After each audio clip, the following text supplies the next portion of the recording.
Namasté les amis. Alors pendant cette période de confinement, j'aimerais vous inviter à un jeu. Un jeu pour vider la valise de Lego et prendre un nouveau départ. Pour ce nouveau départ et pour ce jeu, il y a d'abord quelques principes à comprendre. Alors le premier, c'est que tout individu est formidable. Comprenez que vous n'êtes pas Lego, mais que vous portez la valise de Lego. Depuis l'enfance, on met naturellement, et c'est inévitable, des étiquettes sur vous, et vous finissez par les croire. Je ne suis pas assez bien, je suis égoïste, je suis dur, je suis méchant, je suis menteur, menteuse. Et vous avez aussi peut-être commencé à vous comporter de cette façon à force d'entendre ces étiquettes. Le résultat, c'est que vous avez été dur soit avec vous-même, soit avec votre entourage.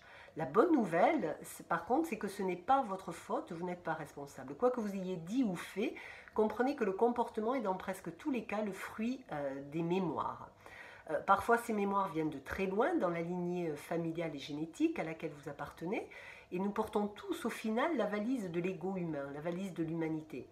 Personne n'est fondamentalement responsable, ce qui n'empêche pas de corriger certains comportements, mais au fond, personne n'est responsable.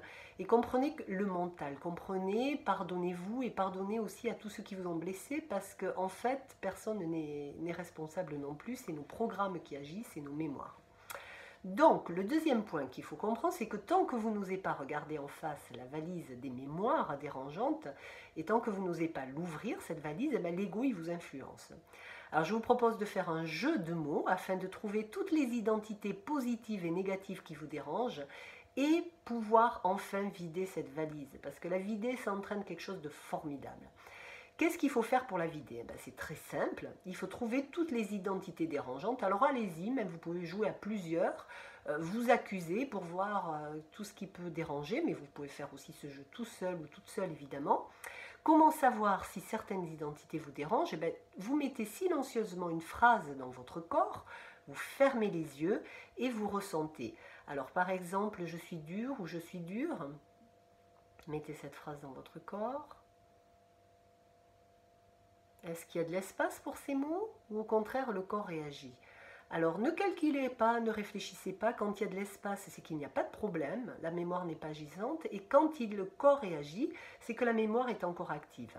Alors ne vous inquiétez pas pour savoir si la phrase est vraie ou pas, ou si c'est un problème ou pas dans votre vie, n'analysez rien, ne prenez aucune phrase au sérieux, c'est juste un jeu avec les mots pour tester dans le corps les mémoires directes ou très lointaines qui sont actives. Et parfois on a des mémoires lointaines qui peuvent réagir, ou des mémoires qui sont dans l'air du temps, comme la pédophilie. Je suis pédophile, ça peut déranger, même si ce n'est absolument pas actif dans sa vie. Donc tout ça, ne le prenez pas au sérieux et testez les phrases dans votre corps pour savoir ce qui réagit ou ne réagit pas.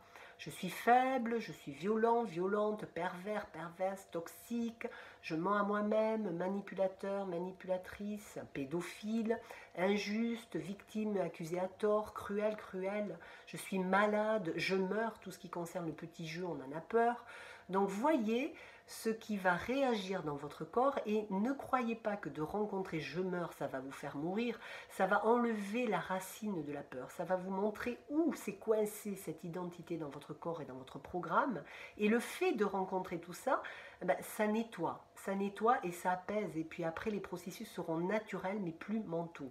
Donc vraiment ça vous fait du bien et ça fera un bien fou et permettra de vous reconnecter à votre nature profonde.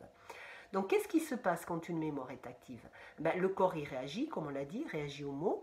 Vous ressentez des tensions, de fortes ou légères sensations à tel et tel endroit du corps. Alors, ressentez encore une fois totalement ces sensations. Ne cherchez surtout pas à les éviter. Respirez profondément. Prenez le temps de les traverser. Et à un moment donné, il y a un pic. Et après ce pic, ne lâchez surtout pas parce que ça lâche. N'ayez pas peur de ce pic, respirez, respirez, passez-le. La mémoire est alors déracinée, elle ne sera plus agissante dans votre vie. Si vous n'y arrivez pas tout de suite, vous refaites l'exercice le lendemain, un petit peu plus tard, jusqu'à ce qu'à un moment donné, ça lâche. Mais n'ayez aucune attente, aucun résultat, ne pensez pas à vous libérer de tout ça, c'est juste un exercice pour rencontrer ici et maintenant ce qui dérange vraiment. Une fois que vous avez rencontré une phrase, par exemple je suis dur, rencontrez, finissez par l'opposé. Je suis dur, ensuite vous finissez et respirez avec je suis doux ou je suis douce. Et de la même façon, essayez de voir s'il y a de la place pour ces mots dans votre corps, Ou si ça résiste, vous respirez jusqu'à ce qu'à un moment donné, ça lâche aussi de l'espace. Alors vous faites de la même manière avec toutes les identités dérangeantes que vous aurez pu trouver. Qu'est-ce que ça peut être? Je suis manipulateur, manipulatrice, donc dans ce cas-là, vous finirez avec je suis honnête. Est-ce qu'il y a de la place dans votre corps? Ça résiste, respirez, traversez. Après, je suis malade, vous pouvez rencontrer je suis parfaitement ou totalement guéri. Après, je suis méchant, vous pouvez respirer avec je suis aimable ou je suis amour. Après, je suis injuste, respirez avec je suis juste. Je suis pervers avec je suis sain, saine. Je suis pédophile, vous pouvez respirer avec je n'ai aucun problème. Je suis triste, vous pouvez respirer avec je suis heureux ou heureuse. Je meurs, vous pouvez respirer avec je n'ai rien à craindre, je ne risque rien. Et je ne suis pas assez bien, vous pouvez respirer avec je n'ai rien à prouver, ou au contraire, pas au contraire, ou alors je n'ai à plaire à personne. Et enfin, si vous rencontrez vos peurs, j'ai peur, respirez à la fin avec je n'ai aucune peur. Je ne m'aime pas, rencontrer à la fin je suis parfaitement en paix avec moi-même. Voilà, je vous invite à vraiment explorer tous les mots qui vous dérangent, à tout guérir par le ressenti et le souffle dans le corps et à vider la valise de l'ego. C'est une base magique pour un vrai renouveau. Et quand votre corps ne réagira plus à aucune phrase, comprenez que vous êtes profondément guéri. Même si certaines habitudes mentales peuvent persister un certain temps ou même parfois longtemps, ce n'est pas grave. Le paquebot met plus ou moins de temps avant de s'arrêter, hein, même quand le moteur est coupé. Si vous êtes énervé parce que le changement n'arrive pas et que vous croyez à la phrase je ne changerai jamais, ben rencontrez aussi cette phrase dans votre corps, je ne changerai jamais. Ressentez, respirez avec ça, traversez le pic et ouvrez-vous ensuite à la phrase je suis ouverte au changement. Voilà les amis, je vous souhaite à tous un très bon confinement. Profitez-en pour guérir profondément. Faites ce jeu et vous trouverez plus d'informations, plus d'exemples d'ego sur mon site, à la page Initiation et Livres. Mon site, c'est le site www.tilicho.fr. Tilicho, c'est T-I-L-I-C-H-O. Et il y a un livre que j'ai écrit pour traverser cet océan du samsara, de tout ce qui nous dérange. Il y a aussi 2 articles que vous trouverez librement sur le site, à cette page, sur les mémoires et les identités dérangeantes concernant le masculin et le féminin. Voilà, à tous une très bonne guérison et comprenez qu'une fois que tout est guéri, que tout est vide, la valise est vide et plus aucun mot ne dérange en vous, faites-vous confiance, vous avez traversé cet océan, vous avez traversé les mémoires, le karma.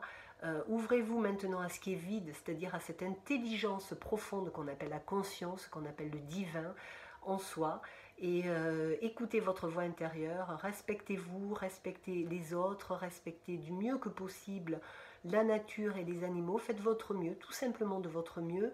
Si vous n'y arrivez pas, pardonnez-vous, ne vous en vouliez pas, essayez, continuez à faire de votre mieux et respectez votre voix intérieure et comprenez que ce n'est pas parce que vous avez tout accepté à l'intérieur qu'il faut tout accepter dans votre vie. Il y a des non à dire, il y a des barrières parfois à fixer, mais plus on sera tous dans cette ouverture, plus tout se passera dans la douceur et l'harmonie. Alors on y croit à cette harmonie, à cette douceur et on rencontre le mur intérieur des résistances pour pas qu'il se manifeste dans nos vies. Voilà, très, très bonne guérison à vous tous et tous mes voeux pour la paix, l'amour et la joie, individuellement et dans le monde. Namasté.